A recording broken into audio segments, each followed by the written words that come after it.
All right, good afternoon. Welcome to today's webinar on the Oregon Department of Energy's Biennial Energy Report. My name is Janine Benner, and I'm the Director of the Department of Energy. Thank you so much for joining us to learn more about what's in this year's report.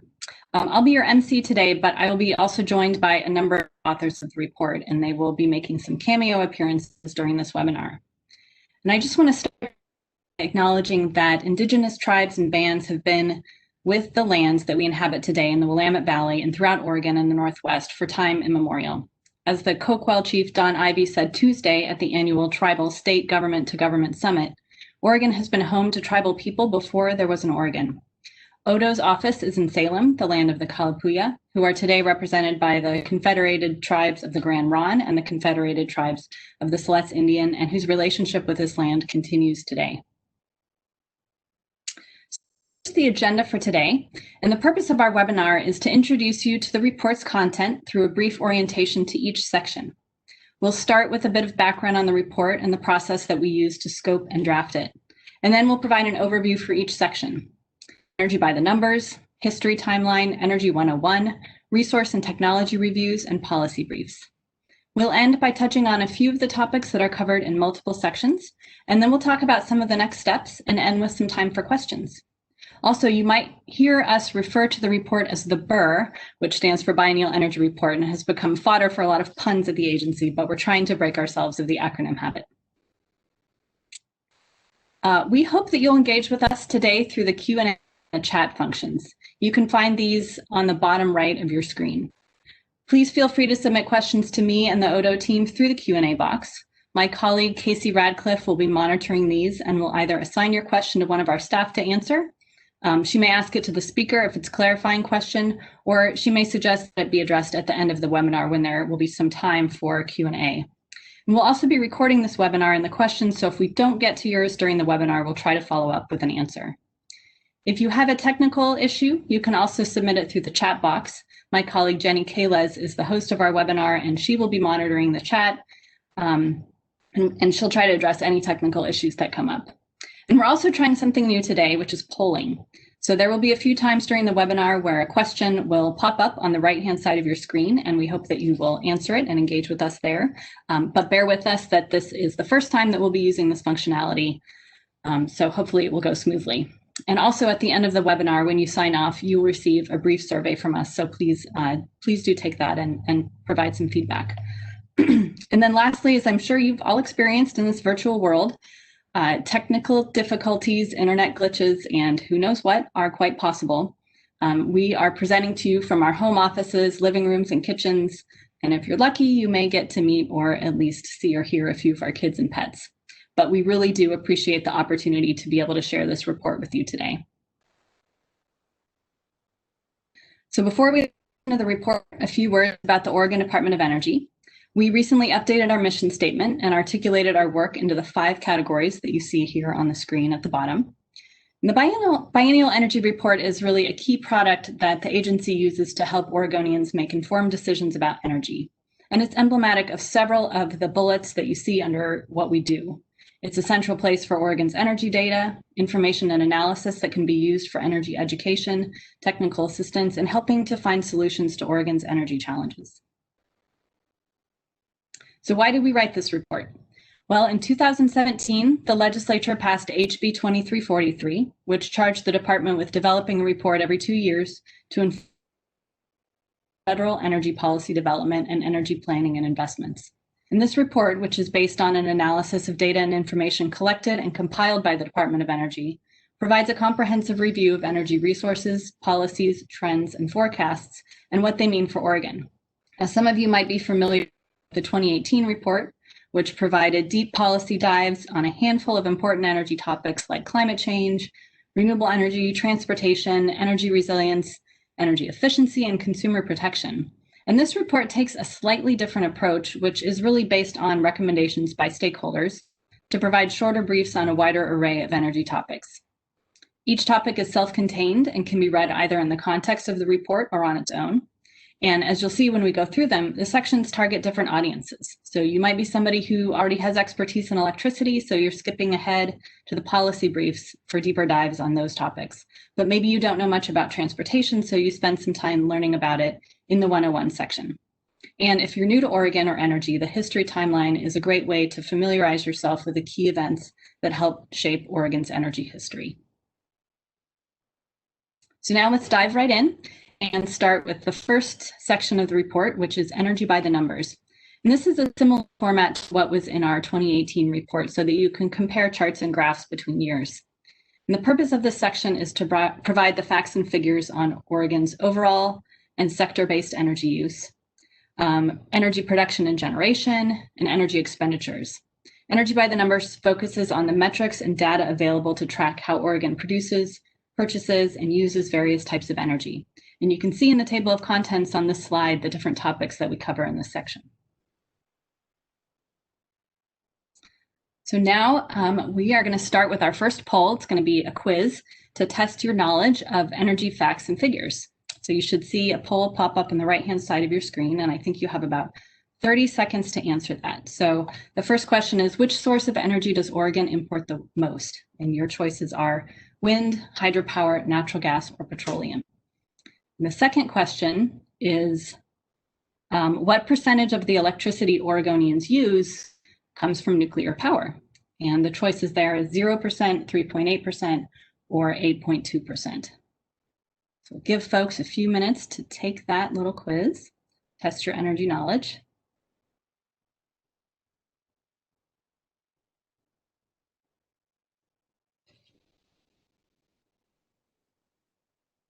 All right, well, while those answers are coming in, I will let you know that if you answered D for the first question, you're right. Oregon imports almost all of the petroleum it uses.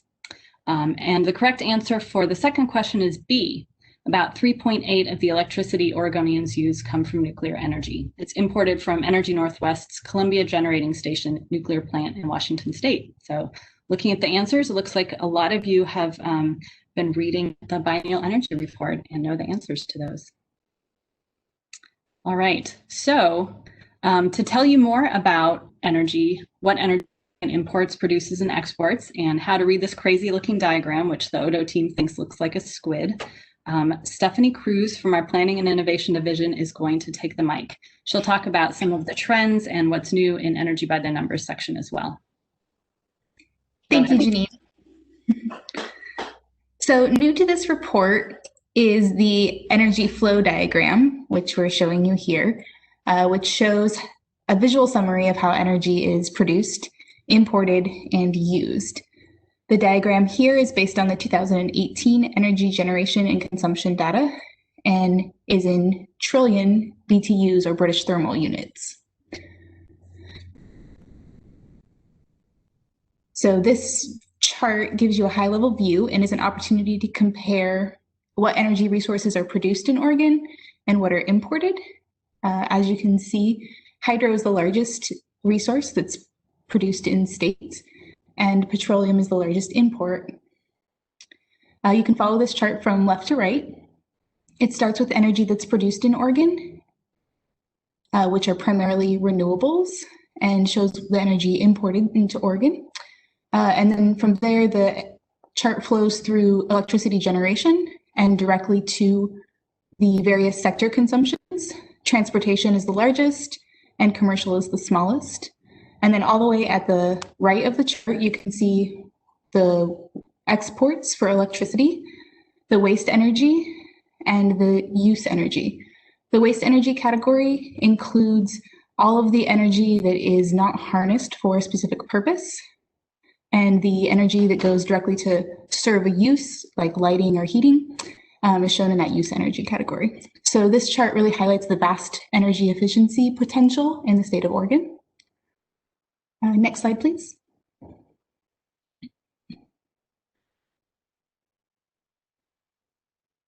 This chart is a comparison of the annual energy consumption with the annual population and gross domestic product, representing the economy. So from this chart, we can compare how both population and GDP have been growing year over year, and the energy consumption has actually remained relatively stable over the years. This is a demonstration of Oregon's commitment to implementing energy efficiency policies and programs. We can see that we're meeting increased load or demand for energy by actually implementing this energy efficiency policy. This also is representing a shift, pardon me, a shift in our industrial processes here in Oregon from high energy consumption of processes and products like aluminum smelting to lower energy processes and products like computers and electronics. Next slide, please.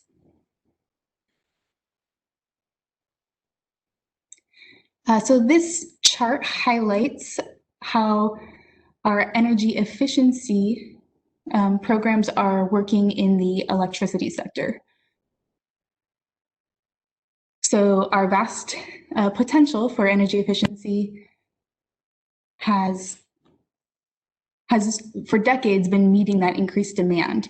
However, in 2018 and 2019, our region did not meet the Northwest Power and Conservation Council's 7th plan goals for savings specifically in electricity.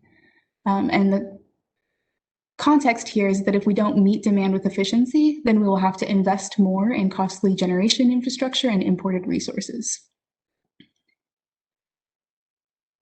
All right, next slide, please. So this chart is the breakdown of Oregon's energy expenditures over time by sector, the residential, commercial, transportation, and industrial. As you can see in this chart, there have been a steady, gradual increase in expenditures for all sectors except transportation, which shows some price volatility in transportation fuels. In the rest of this section, there's also data on energy consumption. And in the recent 20-year period, our energy consumption has actually remained very stable. And so these two data sets together point to increasing energy costs. Next slide, please. The Biennial Energy Report this year has a section in Energy by the Numbers on greenhouse gas emissions, showing that Oregon has taken many steps toward reducing greenhouse gas emissions and made strides. As you can see from this chart, there was a peak in about 2007, and since then, there was a period of declining greenhouse gas emissions. However, in the recent 3 to 5 year period, we've seen an increase in emissions from transportation.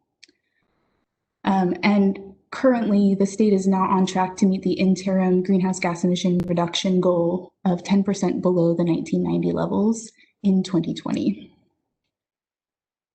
Next slide, please. These two charts come from ODO's electricity resource mix. The bubble chart on the left demonstrates which resources are used to generate electricity for consumption in Oregon. So this is a mix of both imported and locally generated electricity that's consumed here in state. Over 43% of electricity consumed in Oregon comes from hydro, and almost 25% comes from coal. Most of that is imported as coal electricity. ODO collaborates annually with the Department of Environmental Quality and with Oregon Utilities to collect the data for these charts. We analyze the data to produce Oregon's electricity resource mix. New to the BER and to our electricity resource mix website is the chart on the right, which shows how the mix has changed over time. From this, we can see some variation in hydropower, which is related to annual rainfall totals and variation in the local climate. However, we can also see the decrease in coal electricity consumption, increases in natural gas electricity consumption, and in solar electricity consumption. Next slide, please. So in the report this year, we also have a section focusing on the cost of energy and how that energy cost burdens households in Oregon. In 2019, 33% of all Oregon households, or 521,000 households, were considered home energy burdened, in which the definition, according to the American Council for an Energy Efficient Economy, if a household spends more than 6% of their income on home energy costs, they are considered burdened. These energy bills can include electricity, natural gas, and other home heating fuels. $554 is the average affordability gap for energy burdened households that are less than 200% of the federal poverty level.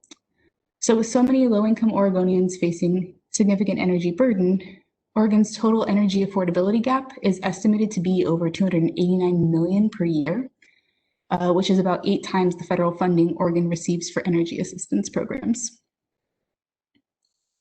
And for the data in this topic, we relied on data and analysis from Fisher, Sheehan, and Colton's Home Energy Affordability Gap Research and collaborated with Oregon's Housing Community Service team to align our analysis. And I think, yeah, thank you. All right, thank you so much, Stephanie, for giving us a preview of what's in that Energy by the Numbers section. So the next section is the history timeline, which is my personal favorite as a former history major. The purpose of this section is to help the reader understand what it was that shaped Oregon's energy system and to put the various events in context. So it starts with the Missoula floods that helped form our state's landscape, and it goes all the way through the closure of Oregon's only coal power plant in October of this year. This timeline highlights the events that brought us to where we are today. And since we're talking about history, we are going to start with a pop quiz. So the question's going to come up. The first one is, what does WPPSS stand for? Is it Wind Power Property Situational Sale, Washington Public Power Supply System, Western Power Pool Seasonal Storage, or where possible, please stay safe? Second question, what is the name of the tribal fishing ground that was flooded by the construction of the Dalles Dam?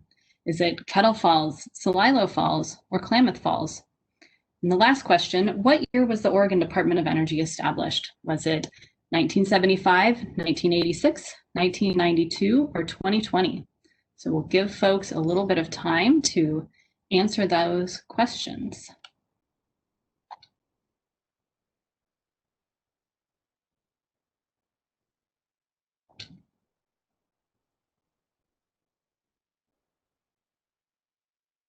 All right, well, while the answers are tabulating, the correct answer for question 1 is the Washington Public Power Supply System.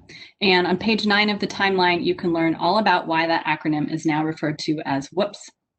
The fishing ground that was flooded by the Dalles Dam was called Celilo Falls, and you can learn in the timeline about some of the other conflicts that have arisen in the state between tribal and cultural resources and energy development.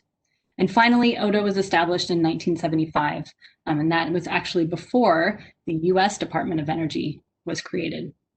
So I'm going to jump over to walk you through in the time. I'm just going to try to get that. Oh, I didn't mean to do that. There we go.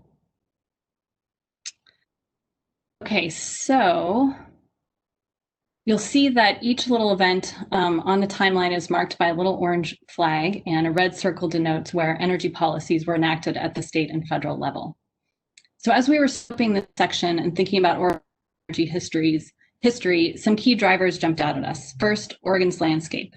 We have an abundance of natural resources, from rivers to forests to strong winds, and the state never really experienced significant extraction and production of fossil fuels. So this means that we have a lot of locally produced renewable energy, but it has also led to our need to import 98% of our transportation fuels.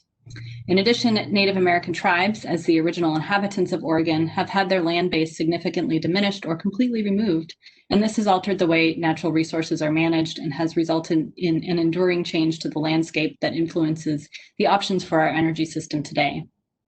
A second driver is that there were a number of deliberate policy actions and choices made by Oregon decision makers and residents as our state grew and continues to thrive.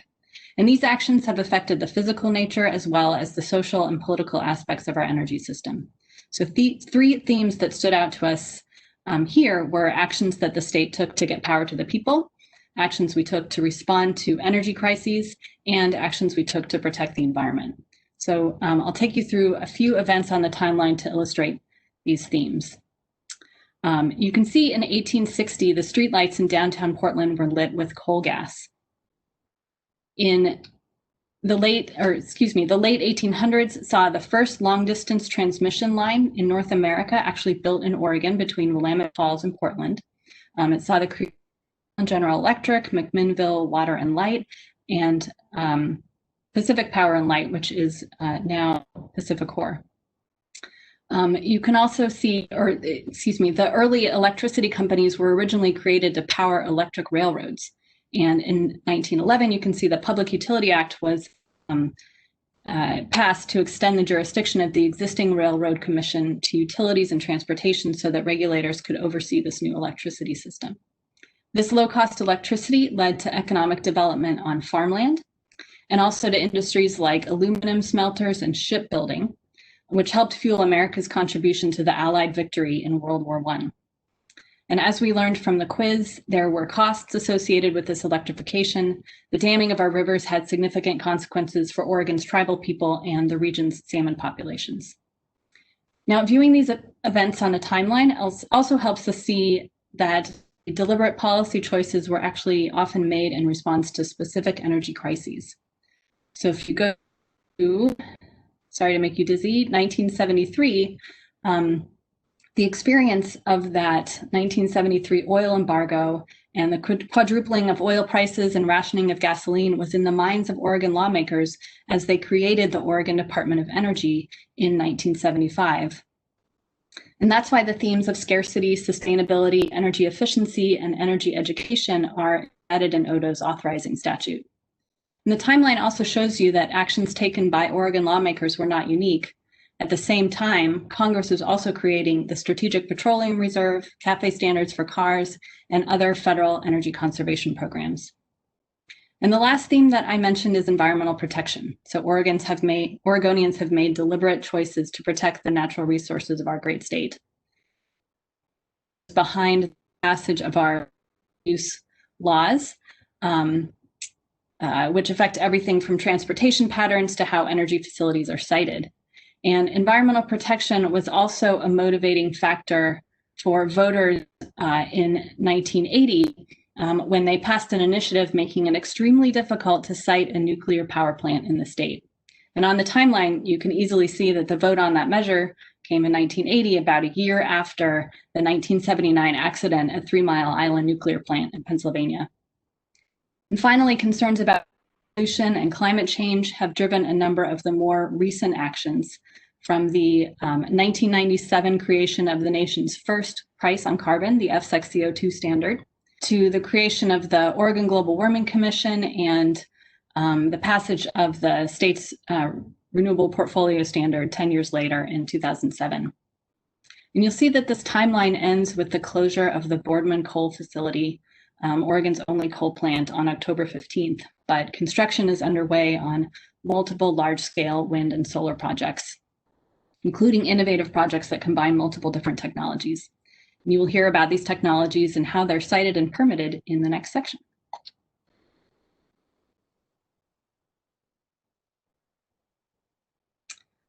All right, so the next section is called Energy 101, and it aims to help readers understand how energy is produced, used, and transformed. The information is meant to provide a foundation for those new to energy and those who are already steeped in the sector. And you can see the topics on the right-hand side, everything from natural gas to net metering to net zero buildings. And some of these topics were also covered in 2018, such as energy burden, but this year that section includes more information on the transportation burden as well. So now it's time for another quiz. All right, which entity owns the most transmission lines in Oregon? Is it the Oregon Department of Energy, the Public Utility Commission of Oregon, Bonneville Power Administration, or Portland General Electric? And second question is, from which state does Oregon import most of its transportation fuels? Is it Washington, California, Idaho, or give you a few minutes to fill that out, or sorry, a few more seconds to fill that out.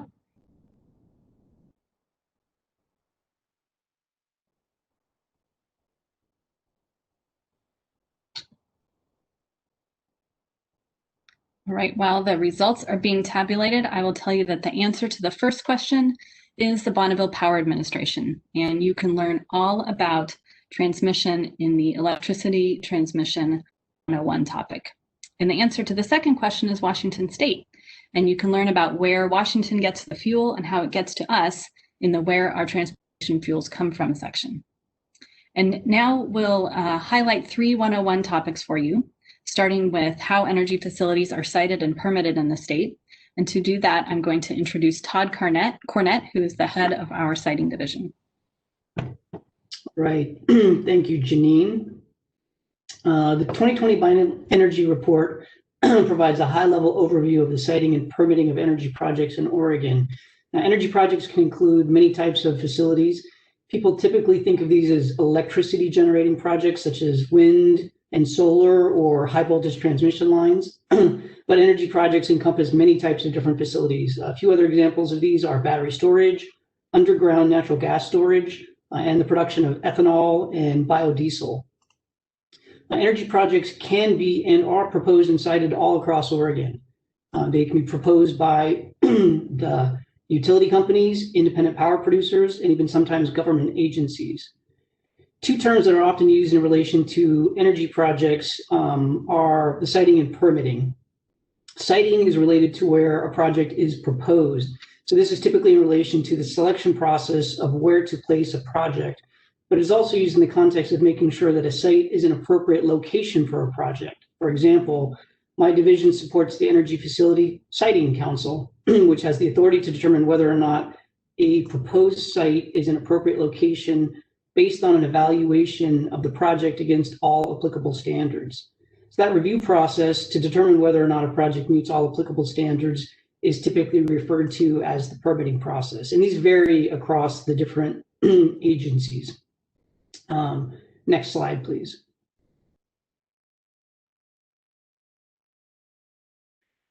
In Oregon, energy projects can be within the jurisdiction of cities, counties, the state, the federal government, and tribal governments. And sometimes the same project can be subject to 2 or more of these regulatory entities at the same time.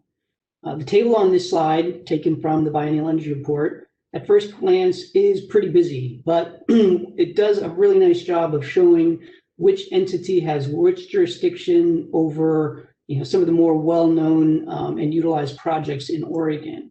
So the orange border in the middle of the slide shows all of the projects that are subject to the Energy Facility Siting Council jurisdiction, so state jurisdiction. But FSEC is not the only state agency that has jurisdiction over large-scale energy projects in Oregon.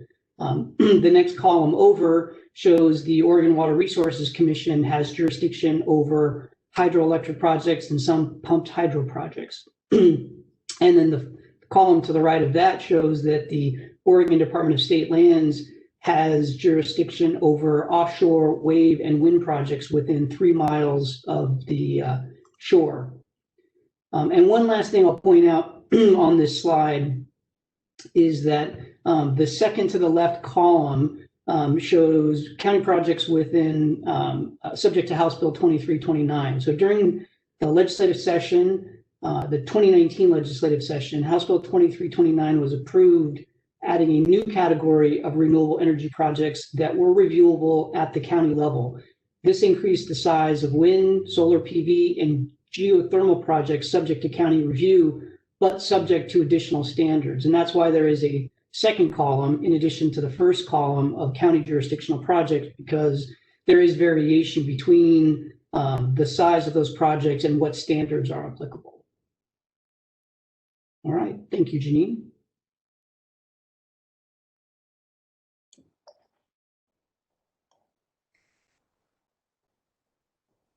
Sorry, couldn't get off mute.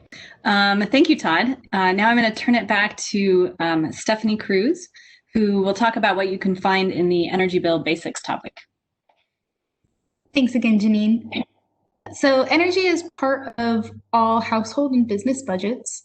The energy that they pay for is used for lighting, heating, cooling, cooking, refrigeration, in the production of goods and services. And all of these tasks require either electricity or direct use fuels like natural gas, propane, fuel oil, or even wood. In addition, there's energy costs associated with transportation and with producing water and treating wastewater. This Energy 101 topic walks through the various types of utility bills, defining the types of charges and information available on a typical bill. It also includes definitions, sample bills, and more. We also have a little topic here on transportation, highlighting how the price that you pay at the pump for petroleum products includes the base cost of crude oil, federal and state taxes, refining costs, profit margins, and distribution and marketing costs. Thanks, Janine. Thank you, Stephanie. And finally, Blake Shalide, also of our Planning and Innovation Division, will talk about some of the basic building blocks of Oregon's energy efficiency efforts, energy codes and standards. Thank you, Janine. So energy efficiency codes and standards have been and continue to be an important mechanism for achieving and locking in market-ready, cost-effective energy savings for our state and our region. 30% of the cumulative energy saving in our region has come from codes and standards and policies that our states have put into place and continue to receive benefit from, kind of like the gift that keeps on giving. So this first section describes a little bit about what codes and standards are and really the difference between them. They're generally complementary policies that cover energy consumption of homes and buildings and the equipment inside, but each have a slightly different scope. Energy codes are a part of the building code and provide requirements for new construction and renovations to improve the energy efficiency of buildings, regulating elements such as insulation, lighting applications, heating, ventilation, and air conditioning equipment. Architects and engineers and builders and contractors must design and construct buildings to meet or exceed the energy code requirements. Energy codes and building codes in general are established and enforced by states or local jurisdictions generally. Oregon has been a leader in the energy code since the 1970s, when the state was the first to adopt a statewide energy code, and continues to lead the way with energy codes that are more efficient than the most recent model codes and among the best in the country, as can be seen in the map on this slide. Energy efficiency standards, sometimes referred to appliance standards, on the other hand, generally apply to equipment that's plugged into a building and used by occupants. These plug loads and equipment are not covered by building codes and can represent as much as 30% of the commercial and residential building energy use. Plug loads represent a significant portion of consumer energy consumption, and appliance standards support energy efficiency and greenhouse gas reductions to address this end use. Both the federal government and states have responsibility and authority for establishing standards. Overall, the federal government has set standards for more than 60 products across various categories, such as lighting, plumbing products, and federal standards were estimated to save $80 billion nationally in 2015, with $850 million of those in Oregon. Overall, products covered by standards represent 90% of home energy use, 60% of commercial building energy use, and 30% of industrial energy use. At the state level, states can also set standards for products that don't have a federal standard. Oregon first put standards in place in 2005, joining a list of just a few states to do so, and has continued to set new ones over the years. Most recently, in August of 2020, ODO finalized rules for 11 new efficiency standards. Most are set to become effective in 2022, and will be introducing a bill during the 2021 legislative session to place these standards into statute. Oregon continues to be a leader in both the codes and standards areas, and ODO will continue to work with stakeholders to evaluate opportunities in these areas to pursue additional energy savings, cost reductions, and greenhouse gas reduction for Oregon consumers. Thanks. Great, thank you very much, Blake. Okay, the next section in the report is the Energy Resource and Technology Reviews, and it builds upon what was in the 2018 report, but this time it highlights 23 resources and technologies that we use or produce here in Oregon, and it covers the spectrum from traditional to innovative. So now we will test your knowledge on some of these technologies. The little quiz. First question, how many residential energy storage facilities are there in Oregon? Is it none, less than 100, between 100 and 300, or over 300? And the second question is, what key molecules are involved in the power to gas process? Helium, hydrogen, oxygen, and D, both B and C, so both hydrogen and oxygen. So give you a few more seconds to answer that, test your chemistry knowledge.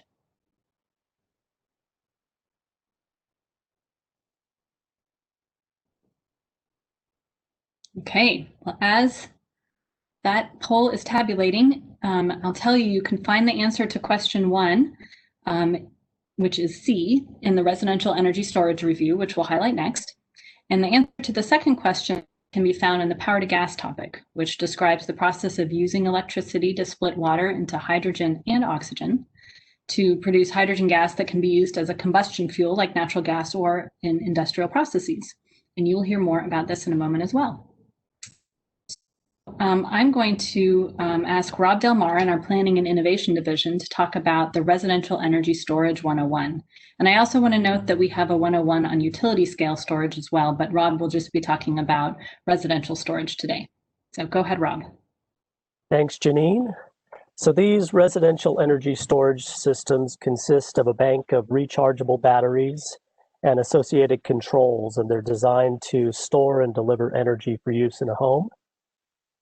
And all of the systems that we've identified in this section of the report are tied to a solar energy project. And their connection to a solar project gives us visibility into the details of the storage systems. And that's because these battery systems go through one of the financial incentive programs supporting renewable energy in the state. And so when folks fill out those applications, we get information on the battery storage systems.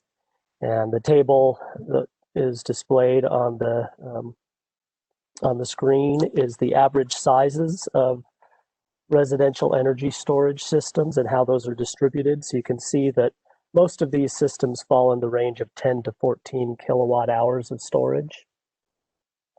And we've identified about 290 facilities in Oregon. It's possible that there's other standalone systems out there, but again, we've identified all the ones that are tied to storage or to solar. About 25% of those are off-grid systems. Over 70 of them are off-grid. 11 of them have gone through our Oregon Solar and Storage Rebate Program.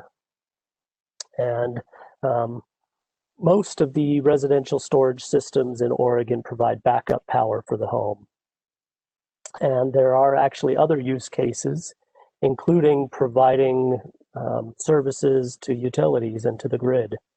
And so these are use cases that we're seeing more and more of in Oregon. And in fact, PGE is running a pilot program which provides incentives for 525 residential storage systems, contributing 4 megawatts of capacity to the Oregon grid. And finally, in this section, we look at some of the barriers to adoption. And specifically, right now, the main barrier is upfront cost. These systems average about $15,000 per household. All right, thank you so much, Rob. You bet. So now Tom Cecilia in our Nuclear Safety and Emergency Preparedness Division will talk about an emerging technology being developed in Oregon, although as we learned in the history timeline, its chances of being built in the state anytime soon are pretty slim. Thanks, Janine. So I'm going to talk about small modular reactors. And as you said, they're an emerging technology that use the same basic physics as a nuclear reactor, the traditional ones. Now, each small reactor would be constructed off-site and moved into location. And proponents suggest that the smaller self-contained units would be safer, able to provide service to remote locations, and have a lower cost to construct and operate. The concept is being pursued by companies worldwide, and there are a few in varying stages of completion. Now, since there aren't any of these reactors up and running yet, there's still a lot of uncertainty. Construction costs, carbon footprint, and what to do with the spent fuel are the big unanswered questions. Oregon does have a part to play in the technology. The only company in the nation with a Nuclear Regulatory Commission approval of a small modular reactor design was founded in Corvallis and is based in Portland. They have plans to deploy their first reactor in Idaho in 2027. Now, there's some big hurdles, as you said, to overcome before small modular reactors can be operated in Oregon. State law requires that before a new nuclear reactor can be sited here, voters have to grant approval through a referendum, and there has to be a national repository for spent fuel. Since there isn't much chance that Yucca Mountain will be up and running anytime soon, looks like Oregon will have to wait for small modular reactors. With that, I'll pass it back. Thank you, Tom. Okay, finally, Rebecca Smith, also in our Planning and Innovation Division, will talk about the power to gas technology that was the subject of that chemistry trivia earlier. Thank you so much, Janine. So as mentioned, power to gas is essentially the process of using electricity to split water into hydrogen gas and oxygen gas. That hydrogen gas is currently used in a number of industrial processes. That includes fertilizer production, processing of crude oil into refined fuels like gasoline or diesel, metallurgical processes, and others. Most of the hydrogen today, however, about 98%, is created from fossil fuels, such as natural gas. And this is responsible for about the same annual greenhouse gas emissions as the annual emissions of the United Kingdom and Indonesia combined. Hydrogen created via power to gas, however, is lower carbon. And if the electricity used to generate the hydrogen is renewable, then the resultant hydrogen gas is nearly zero carbon. Hydrogen is increasingly being considered as a way to decarbonize industries like transportation and heavy industry, where other options for decarbonization are really thin on the ground. Power to gas is an established technology. It's been around for a long time, and especially established in Europe. It is gaining momentum in the US, and here in Oregon, Northwest Natural, Eugene Water and Electric Board, and Bonneville Environmental Foundation are considering a power to gas project in Eugene to generate hydrogen that could then be injected into the natural gas pipeline. Thank you so much. Thanks, Rebecca. Okay, the last section of the Biennial Energy Report is policy briefs. And in this section, we take a deeper dive into some of the hot topics that Oregonians are thinking about. The purpose is to inform energy policy development, energy planning and investments, and also to identify opportunities to further Oregon's energy goals. So the topics on the right, ranging from climate change to offshore wind to alternative fuels, are what are covered in the policy briefs. And we are going to go to a brief quiz before we highlight some of those for you today. So this is just one question. Between March and April of 2020, so during the early days of COVID, Oregon saw what percentage of reduction in gasoline sales? Was it A, 10%, B, 30%, C, 40%, or D, 60%?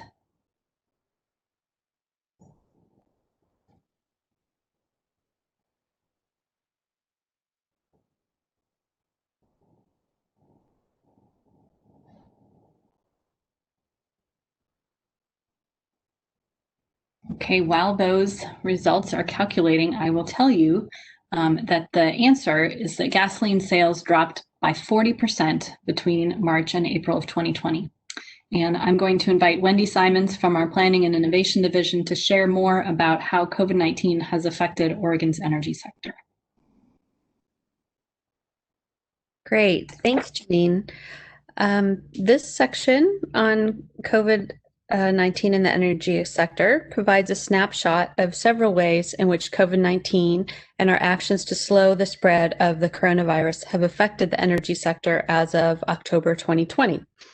The sector looks at, among other things, energy consumption trends in several subsectors, and with some interesting knock-on effects, how job and income losses and increasing caregiver obligations, for instance, as well as the health effects of COVID, have affected utility customers and their ability to pay their energy bills, as well as how utilities have responded.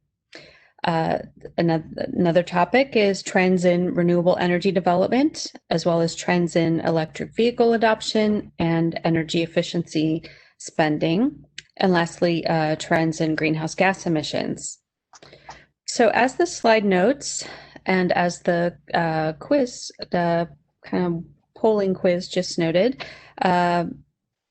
overall, U.S. energy consumption fell between March and April 2020, with some sectors experiencing bigger decreases than others. So as Jenny noted, gasoline sales in Oregon declined by about 40% between March and April of this year, then partially recovered, but are still trending at about 12.5% below 2019. On the other hand, while we don't yet have full information on diesel consumption in the same time period, we do know that diesel sales for some of the smaller trucks declined in the spring, and since then have been trending higher than 2019, most likely due to increased online sales and home delivery. This section also includes information on the sales of jet fuel and aviation gas for small aircraft, which have experienced some even more dramatic impacts. So these fuel consumption data are interesting in themselves, but what I find even more interesting is how fuel production and distribution systems have had to adapt to these changes in consumption.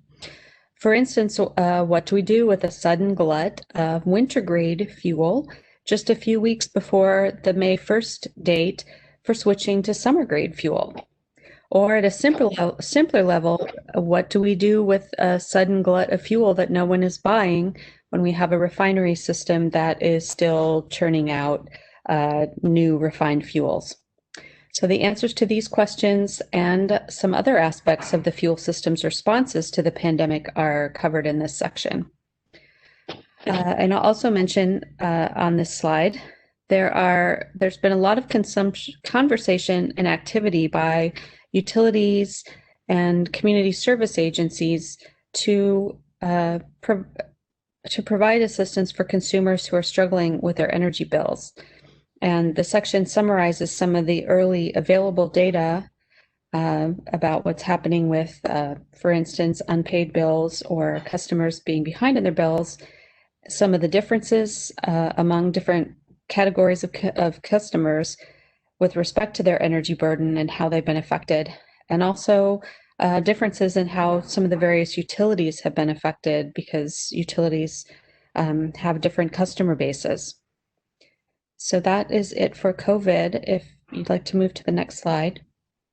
Yeah, thank you so much, Wendy. So the next topic that Wendy will talk about is agriculture and energy. And this is something that we put in the Biennial Energy Report this year to respond to some interest from readers of the 2018 report. Great, thanks, Janine. So people who know anything about Oregon agriculture know that Oregon produces a wide variety of crops, livestock, and other products, and also which reflects the fact that Oregon has a very wide array of soils, climates, and other factors that affect what is able to be produced and what thrives here. So this section focuses on some of the different parts of the story of energy use in Oregon agriculture. So specifically, this section focuses on what the agricultural sector uses energy for, what we know at this point about energy use and associated greenhouse gas emissions on Oregon farms and ranches. And then lastly, we zoom in a little bit on energy efficiency assistance and opportunities for agriculture in Oregon. So this section starts with some context. And as you'll note, the table on the left-hand side, that comes from a 2018 survey. It's not a scientific survey, but does cover, I think, definitely over 100 farmers that responded to the Oregon Farm Bureau when they asked about some of the top uses for different types of energy or different forms of energy in Oregon. So you can see that energy is a critical input for Oregon farms and ranches, and they use it for a wide array of purposes. And they also use several different forms of energy: gasoline, diesel, natural gas, electricity, propane, biomass, geothermal, and renewable forms of energy as well. So just below that, you'll see another note that agricultural customers are a large percent of the load for some rural electric utilities, while for others, agriculture is just a small piece among residential and commercial and industrial businesses. So that's another interesting dimension of agriculture and energy in Oregon. The section has a companion piece in the Energy by the Numbers section. There is no single entity that compiles data on energy use by the agricultural sector at the state level. So ODO has started the process of identifying data sources and compiling the data to quantify agricultural energy use. And this more accurate data will enable us to quantify greenhouse gas emissions caused by agricultural energy use in Oregon, but also to gain a better understanding of how Oregon compares with other states and how we can most effectively target our efforts to reduce Oregon's emissions and help farmers and ranchers in Oregon save money on their energy bills. So as I mentioned, there are several programs that can assist farmers and ranchers in implementing energy efficiency. And this section provides information about the entities who run these programs, what kinds of projects can receive funding under the programs, and what kind of the volume of funding that's available. Perhaps not surprisingly, the biggest opportunity for energy savings in agriculture in Oregon is in irrigation, which leads me to my last point on this slide, and the pictures over to the right. This section highlights a few innovators in the agricultural sector, including some really interesting work that's being done on precision irrigation, which saves energy as well as water and sometimes other inputs like fertilizer and pesticides, etc. There's also a new upcoming initiative that's an electric tractor share program. And lastly, a research program that's at Oregon State University that's working on what's called agrivoltaics, which integrates solar energy and agricultural operations in the same parcel of land. Thanks. Great. Thank you so much, Wendy. Finally, for the last highlight on a policy brief, I will turn it back to Rob Delmar to discuss the brief worked on equity considerations in renewable energy programs. Thanks, Janine. So this policy brief looks at historical financial incentive programs in Oregon and considers whether those incentives and the benefits associated with renewable energy have been distributed equitably. And in reviewing these historical programs, we soon recognized that they were not designed with equity in mind. And really what they were designed for was to support market transformation. And it appears that they were successful at that. And the chart on the left-hand side shows the declining costs and increasing volume of residential rooftop PV systems from 1996 to 2017. So one way to look at equity is to consider how consumers access renewable energy and the specific barriers associated with each access option. And for the analysis in this brief, we focused on residential rooftop systems. We have a lot of data for these from the Residential Energy Tax Credit Program, which ran for over 40 years, providing incentives for more than 15,000 residential PV systems. And so to evaluate equity, we attempted to slice through the data in a few different ways in an effort to get a better understanding of racial distribution and income distribution of residential PV adopters in Oregon. And since we didn't collect race or income information on tax credit applications, we used an analysis based on census tracts for race and some Lawrence Berkeley National Lab studies for incomes. If you want to see more information on those, you can see them in the report. The racial distribution is shown on the right-hand side on the slide. The heart of the analysis considers incentives that were provided to early adopters in the Residential Energy Tax Credit Program and how similar investments made today might be able to yield more equitable distribution of benefits. And if those investments were made, they could deliver similar energy benefits to the state when compared to the early RETSI program. And we found that incentives provided in the program through 2010 amounted to about $24 million in today's dollars.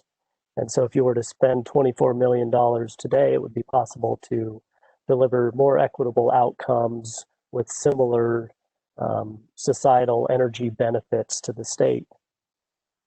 And finally, to close out the paper, we look at some current programs such as the Portland Clean Energy Community Benefits Fund, which are including equity considerations in their program designs.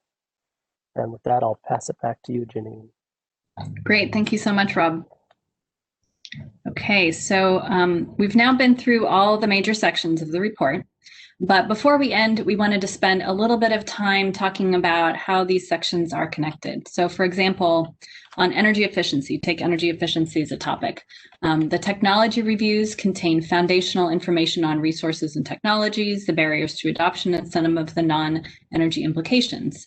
They provide the what of the story, and the policy briefs get into the why and how. So for example, you can see facts and figures on energy efficiency in the Energy by the Numbers section. You can read about the history of some of Oregon's actions on energy efficiency in the timeline. You can learn about some of the efficiency enabling technologies like demand response and advanced meter infrastructure in the technology review section. And you can get a primer on codes and standards, which we just did in the Energy 101 section. And then finally, there's an update on energy efficiency policy that's happening in the state in the policy brief section. So we're going to highlight 3 cross-sectional topics today. And the first of those two are also intricately connected to each other: renewable energy and resource adequacy. So I'm going to turn it over to John Cornwell and Schultz from our Planning and Innovation Division to discuss these topics. Thanks very much, Janine.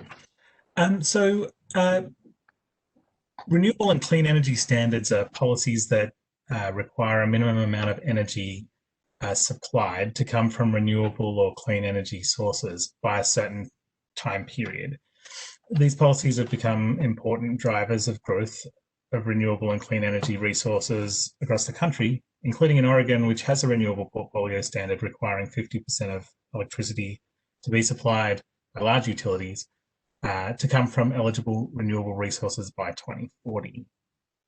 As we can see from the map on the right-hand side of the slide, 30 states have renewable portfolio standards and 5 states have 100% clean energy standards. And as one point is, a small group of those renewable portfolio standards are also 100% renewable standards. So in our Energy 101 section, the Clean Energy and Renewable Standards 101 explains how these policies work in more detail. As we recognize the need for more clean and renewable energy to meet climate goals, many states and regions are increasing the goals of their clean and renewable energy standards, even moving towards 100% clean goals, like I previously mentioned with the 5 states in that map. The Biennial Energy Report also includes a detailed policy brief on emerging trends in renewable and zero emission standards, which summarizes these trends in detail. Meeting these clean energy goals and ensuring resource adequacy, which we'll talk about next, will require deployment of multiple technological solutions like solar, wind, energy storage, and more. The Energy Report resource and technology reviews provide details of these technologies and their role in our energy system. I'll turn it over to Adam now to talk about resource adequacy. Great, thank you, John. So as mentioned, my name is Adam Schultz. I'm a senior analyst on the policy team at ODO. I think you've probably all understand and you've heard through this presentation, we're certainly in an electric sector in transition. So, with rapid deployments of wind and solar, accelerating retirement of coal plants, increasing constraints on our hydro system. The question really is, how do we maintain an adequate power supply to collectively keep the lights on? And that's really what resource adequacy is all about. We've addressed it here in the report in 2 sections. The first is RA 101, which is really designed for the lay audience to help Oregonians, maybe who have a passing interest in the sector or in energy issues, or just reading more about these issues and curious what they mean, helps them understand why RA is such a critical issue for the sector, what it means, how it's measured and evaluated, and who's responsible for ensuring an adequate power supply to keep the lights on. Then we have a policy brief that takes a deeper dive into these issues, really looks at how the Northwest does this, compares it to other regions, and identifies various policy levers involved in this type of an analysis. It's certainly becoming an increasing issue, again, with retirement of coal plants and renewables. And then I wanted to take a moment here to respond to a question that I saw come in that's very related to these issues. Thanks, Chris Smith, for the question. Do we expect the need for new power plants in Oregon in the near future? I would say the answer to that is maybe. Wind and solar, certainly. I think I heard from Janine earlier in the timeline, mentioned that there's projects already underway. Several of our investor-owned utilities have ongoing IRP processes, that's integrated resource plans, and RFPs out. So there's a lot of activity around development of wind and solar. It's much less certain, I would say, with respect to other types of plants, whether they're gas plants or otherwise. But for kind of a deeper dive on those sorts of issues, if you're interested, and maybe you're familiar with this, but the Northwest Power and Conservation Council has a regional power plan they do every 5 years, and 6 to 12 months, they'll be releasing the 2021 power plan, which will look at these types of issues in more detail in terms of the need for additional power plants, not just in Oregon, but across the region. So thank you very much. Great, thank you, Adam and John. Okay, finally, we have one additional cross-sectional topic we wanted to share with you, and this one is on alternative transportation fuels. On this, we'll hear from Jessica Reichers, who's the head of our policy and technology section in the Planning and Innovation Division. Jessica. Thank you, Janine. So all of these areas of the Biennial Energy Report, as Janine described, the energy by the numbers, the 101s, the history, the technology reviews, and the policy briefs, they're very interrelated and provide foundational information for many of the policy briefs which are in the report. An example of this is our transportation topics. We have a technology review on electric vehicle charging, which provides information on what types of chargers exist, how they work, how they support increased EV adoption, and what barriers there are to charger access for all Oregonians. For example, there is a need for publicly available medium-duty and heavy-duty electricity fueling sites in Oregon. And we also have the fuel cell electric vehicles technology review, and that covers vehicles that utilize hydrogen as a fuel source. Like an electric vehicle, fuel cell electric vehicles are another form of zero emission vehicle. And note, I'm not using any of the acronyms, but if you want to know more about what acronyms stand for what, we have that in our Biennial Energy Report. But fuel cell electric vehicles actually run on electricity, which is created in a chemical reaction that combines the hydrogen fuel with oxygen from the air. We also have a policy brief on the truck efficiency standards, which provides information on actual physical technologies and practices that can be used to reduce fuel consumption on long-haul trucks. And this reduces fuel costs as well as carbon and other pollutant emissions. These include things like bolt-on technologies, which can be added to an existing truck or trailer, and it improves the aerodynamics of the entire vehicle, which better improves fuel efficiency. The alternative fuels by vehicle use case policy brief also includes information for fleet owners as they consider alternatively fueled vehicles. For example, the route and daily use of the vehicle may have implications for which type of alternative fuel might be most effective. Spoken wheel transportation routes where vehicles return to the same base each day might be a good fit for electricity fuel, which needs the ability to access fueling infrastructure which is not available away from the vehicle's home base. Long-haul trucking, or vehicles that travel extensive routes or do not have access to fueling infrastructure away from their home base, may want to consider drop-in fuels like renewable diesel, which can be used in current truck fleets, or hydrogen, which do not carry as much weight as batteries for EVs, so would enable a bigger load on the truck. Thank you. Thank you, Jessica. So we will, before we get to the Q&A, quickly discuss some next steps. First, please make sure to visit our website now, but also in early 2021, as we'll have an updated web and slightly more interactive version of the report posted up there. And a special thanks to our communications team for making all of this information and data much more accessible. Also in 2021, we'll be taking this report on a roadshow to reach out and hear new voices, to get feedback not only on the report, but also to hear recommendations for Oregon's energy policies and programs over the next 2 years and beyond. information in this report, we want to encourage Oregonians to join us in a conversation about what you want the future of our energy system to look like and how we can work together to get there. And this report is intended to serve as a starting point for those conversations. Now I'll turn it over to Casey to see if there are any questions from our attendees and to moderate a Q&A. Thanks, Janine. A reminder for the audience. So if you're in your WebEx screen, on the bottom right, if you hover on the three dots, they'll say panel options. When you click the panel options, you'll see a Q&A box. If you click that, a panel will open and you'll be able to submit a question. Not only will we record all these questions for later responses, but I do have a few that have already come in and we'll try to answer those with the time remaining. To start, I'd like to cover a few logistical questions. The first one is, I'm excited to look at this report. Do these sections have any links or ways to navigate to each of the sections or chapters?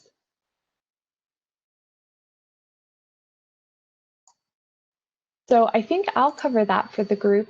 If you head over to our report online, you'll open up the table of contents, and in that table, each of the sections that look very similar to the slide of table of contents we showed today have a little hand that will show up and allow you to link within the PDF.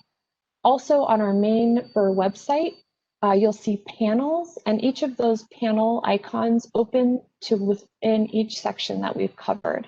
So there are some hyperlinks that allow you to move within sections for easy access. And then as we build out our 2021 website, you can expect more web-based content available. And you'll see on the screen, this is an example of the interactive PDF allowing you to easily navigate through as we couldn't cover all of the sections today.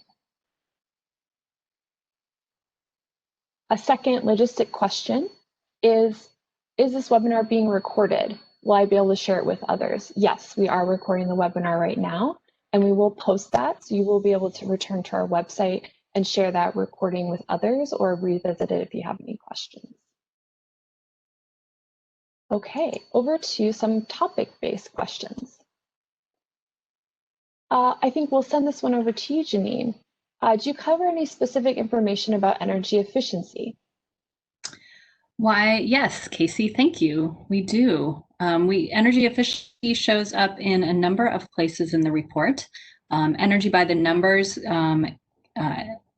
shows the trends for whether we're meeting the efficiency targets. Stephanie went through some of those. It shows up in the Energy 101. There's a Codes and Standards 101 that Blake talked about, and there's also a 101 on net zero buildings.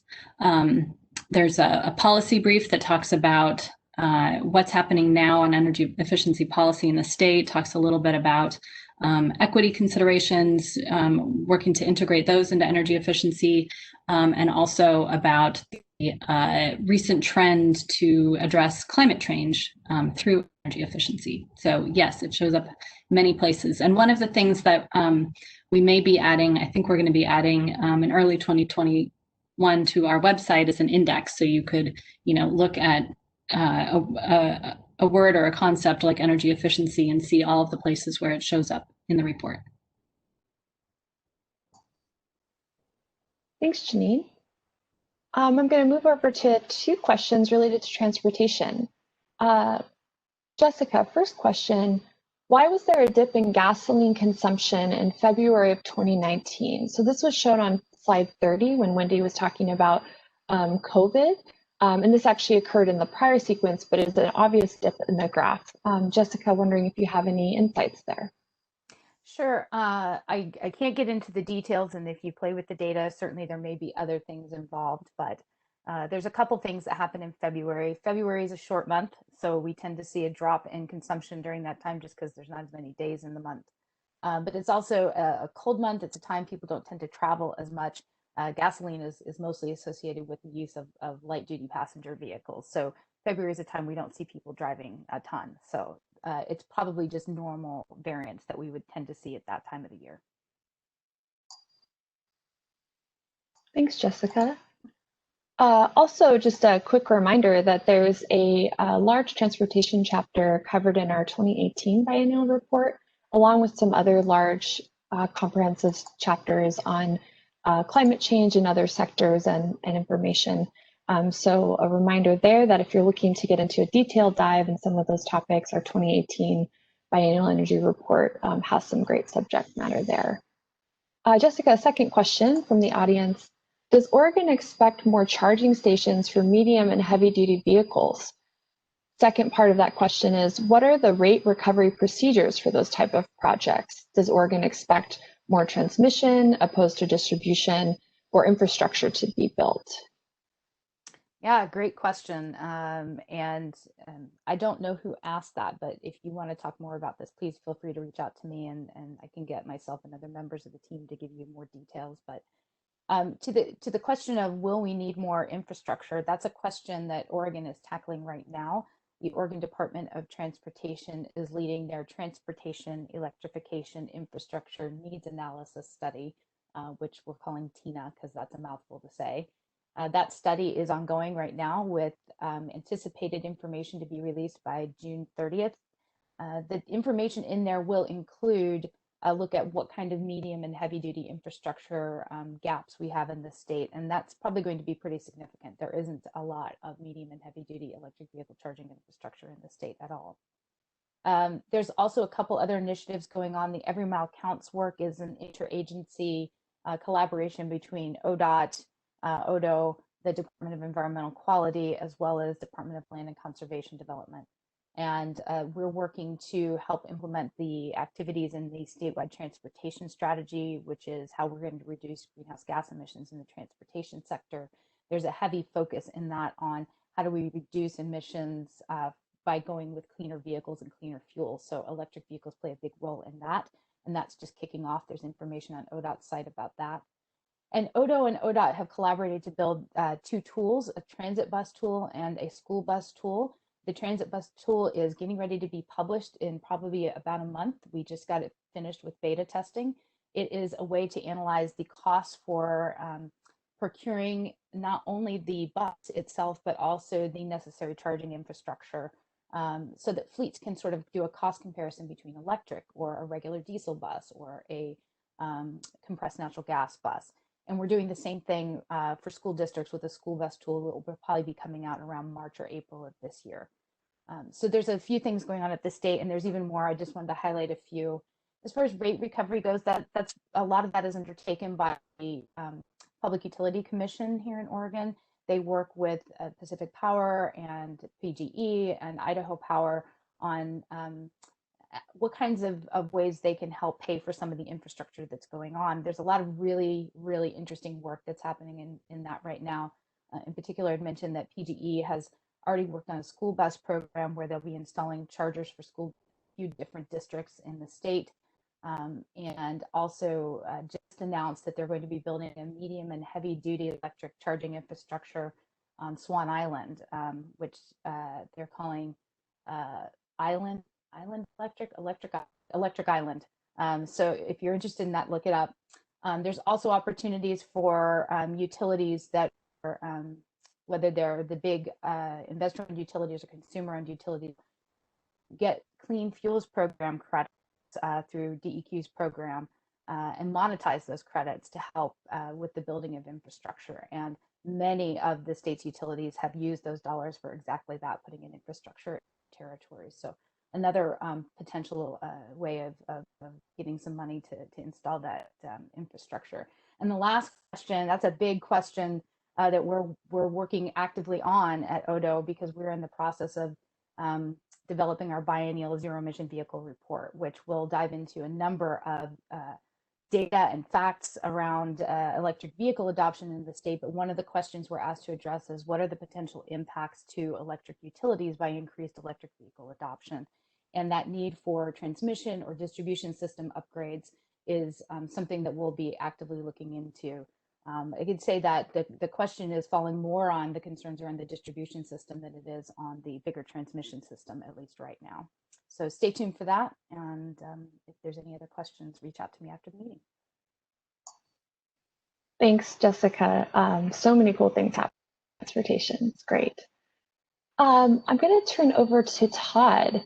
Thank you for covering siting thresholds. Is there any information in the report on how many projects have been approved or are in operation today? Yes, we have a table in the Biennial Energy Report which talks about the state level projects, or at least the siting division, Energy Facility Siting Council level projects. What we would like to have is more of an information on county level projects and kind of other ones. That's not included in the BUR, but we do have, I think, a good set of tables related to FSEC jurisdictional projects. And it looks like that's being navigated to right now. I'm trying to bring it up and in the process showing you that this report is much better viewed in Chrome than Internet Explorer. Table of contents jumps to the wrong page in Internet Explorer. So I am going to make you all dizzy by continuing to look for it. So I'll stop, but know that the energy facility siting in Oregon comes in Energy by the Numbers right after energy production, and it has that information. And what we did try to do is show a broader universe. So not just the projects that are, say, in operation or approved or in construction, but like a full universe of the projects that we've seen come to FSEC, since its establishment, and actually before the establishment of the Energy Facility Siting Council, because siting of large-scale energy projects has occurred at the state level starting in the 1960s. So that's what these tables help to show. And Todd, you shared some information with me earlier today about the number of solar projects that are approved or under review. That jumped out at me as a big number. Yeah. So the shelf life on this kind of information, at least the more current information, is very short because we get new projects all the time. And so where we're at as of today, and this is the combination of all the solar projects, solar PV projects that have been approved or are under review right now. And it's somewhere in the range of 2,700 megawatts of projects. And this is just solar PV. And the acreage of that would be, well, it's not even acreage. If all of those were approved and cited, that would encompass 51 square miles of area. So, large scale solar projects are quite big in terms of their footprint. So 2,700 megawatts and 51 square miles is where we're looking at right now. And those are just the state level projects. There is a host of county jurisdictional projects as well, and it's not inclusive of those numbers.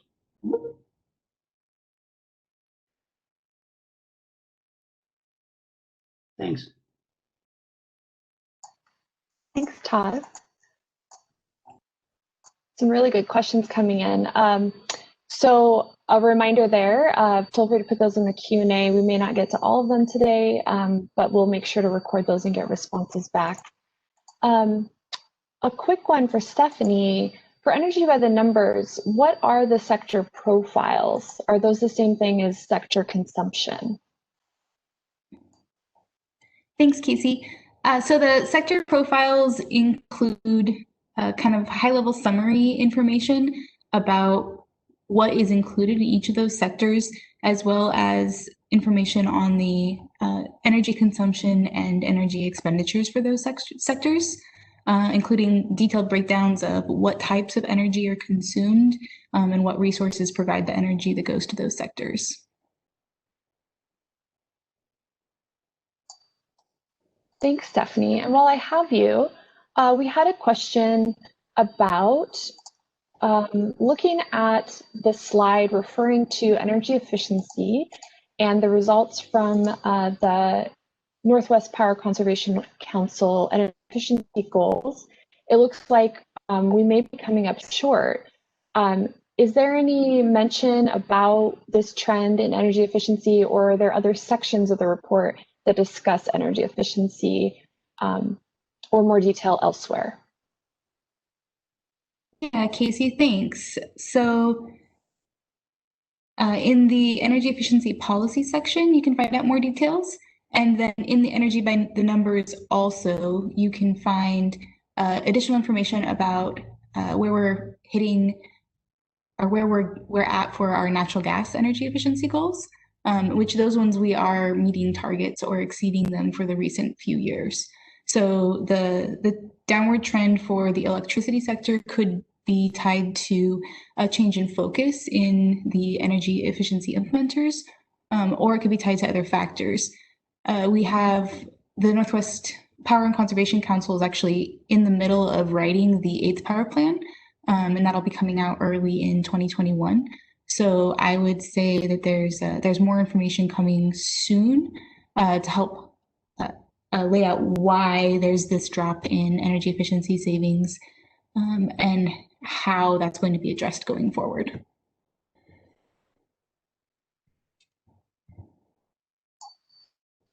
Thanks, Stephanie.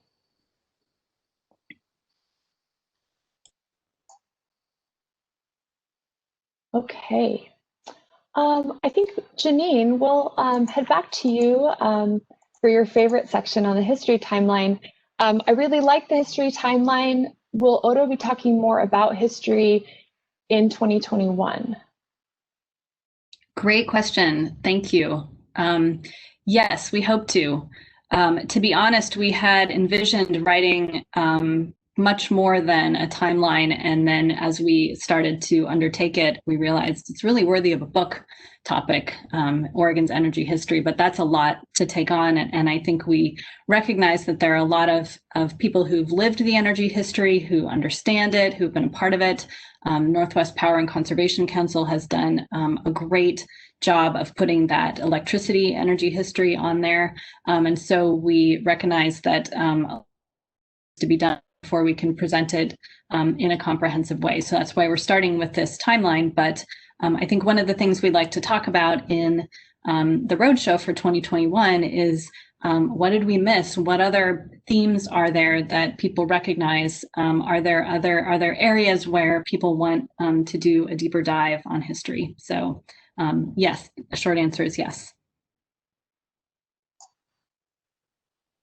Great. Thanks, Janine. So next question, I'm going to bring up Adam for this. How is Odo analyzing the effects of climate change, wildfires, and resource adequacy on resource adequacy? From an equity perspective, extended outages are particularly difficult for low-income citizens and vulnerable communities. Great question. Yeah, thank you, Rick, for the question. I guess a couple of thoughts here on this one. The first is that,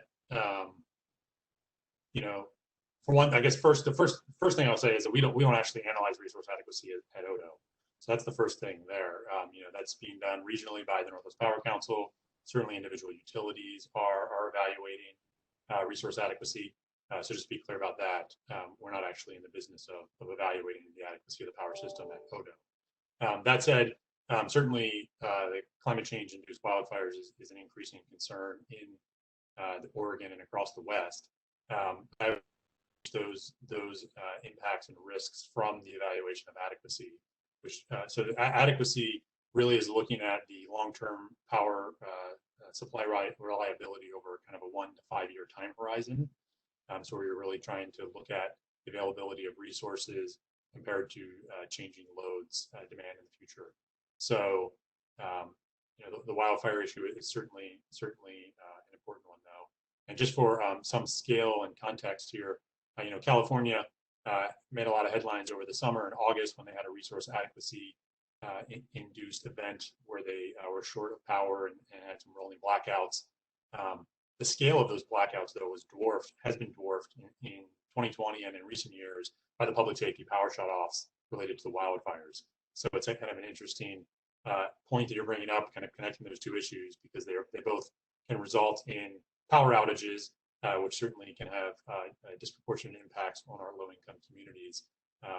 And it's interesting to think about them in context, because in some respects, the scale is surprisingly maybe larger on the wildfire side in some cases. So it's certainly something we're thinking about, and I'd be happy to speak with you more about that in the future. So thanks for the question.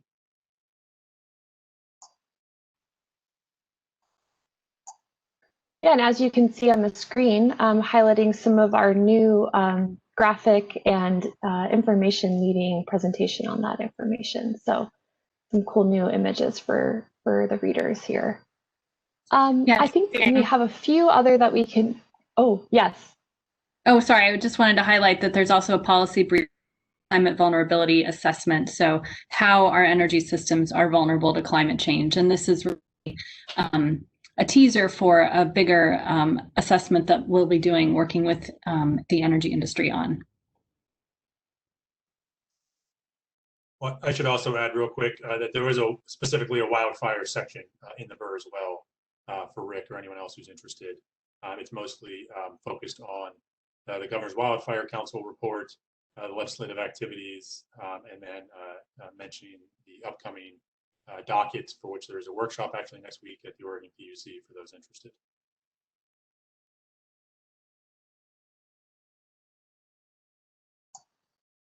Thanks, Adam and Janine. Good recap there of wildfire, climate, and resource adequacy. Another quicker question, I think we'll ask John.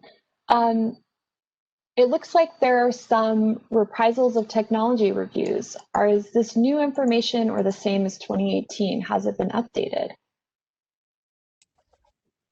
Thanks, Casey. Well, there's a mix. There are certainly many of the technology reviews were also covered in 2018, but for most of those that are revised, we've gone into more detail about the technologies and the specifics of the technologies, as well as updating information about generation and consumption from those facilities to typically 2018 or 2019 values, and there were 2016 values in the previous Biennial Energy Report. There are also several new technology reviews as well. As you can see here, there are a total of 23. And I'll jump in and add, John, that in 2018, the technology reviews were on electric generating technologies.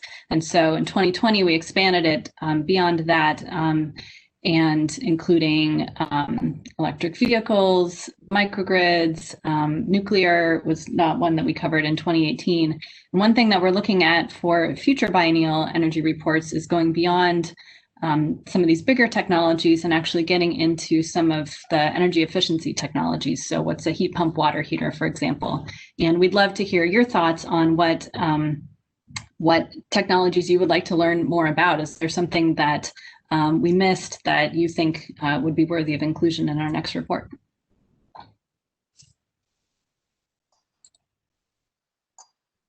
Thanks. And Janine, while I have you, one last question and a tee up as we close out. The time has flown. Do you plan to make any other detailed presentations, including to the legislature or others, about energy and reduction of carbon goals? Yes, thank you for the question. And that is a good tee up for next week, which the next 2 weeks are going to be legislative days for the House and Senate. And the Senate is holding a hearing covering a number of energy topics on Monday, and Odo will be testifying to provide a primer for legislators on renewable portfolio standards and clean energy standards. And John has been working on that testimony with me. And then I think as the House is putting together their agendas, they're also potentially exploring some energy topics where we may be able to help provide some information and clarity for the legislature on information in our biennial energy report. So in 2018, we gave a presentation kind of like this to the House Energy and Environment Committee.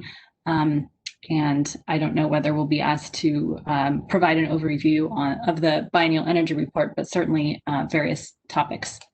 And that's one of the goals of this report, is to really be a resource for the legislature as they tackle some of these really tough questions, to help them have foundational understanding of the topics that they are being expected to make decisions on. So with that, are we ready to wrap up, Casey? Yep, just a reminder to everyone who attended, as you close out the webinar, we will have a post-webinar survey that will include a field form for you to fill out any additional information or requested topics or presentations you would like to see. And there's also a portal on the report website that you can send any requests or additional questions our way. All right. Well, thank you to everyone who took an hour and a half to join us on a webinar about a report. Hopefully it was interesting, and thanks for bearing with us as we tried some new functions on WebEx. Please do take that report, and please continue to engage and weigh in with us so that we can use this report and really help fulfill our mission of informing Oregonians about energy. Thank you.